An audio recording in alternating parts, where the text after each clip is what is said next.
আসসালামু আলাইকুম guys, welcome back to my channel রাত কুকিং হাউজে আপনাদের স্বাগত জানাচ্ছি।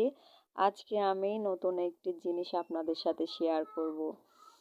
সেটা কি আপনারা দেখলে বুঝতে পারবেন। এটা হচ্ছে একটি পাহাড়ি ফল।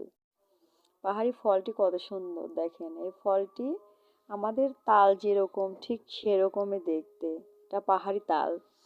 আমাদের তালের চেয়ে দেশি তালের থেকে পাহাড়ি তালটা অনেক ছোট। দেখেন কত সুন্দর লাগছে দেখতে। আপনারা হয়তো এই ফলটি খেয়েছেন।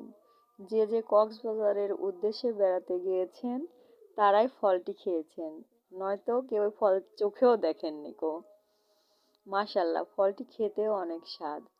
আমাদের দেশি তালের থেকে পাহাড়ি তালটি খেতে অনেক স্বাদ লাগে। দেখেন রুয়াগুলা খুব সুন্দর, খেতেও মুচমুচে, অনেক মিষ্টি। আপনারা কে কে এই পাহাড়ি তাল খেয়েছেন অবশ্যই কমেন্ট করে জানাবেন। দেখেন আমি আপনাদের সাথে প্রসেসিং, তালের রোয়া সব কিছু দেখালাম এবং শেয়ার করলাম। কার কার ভালো লাগলো অবশ্যই কমেন্ট করে জানাবেন। আল্লাহ হাফেজ।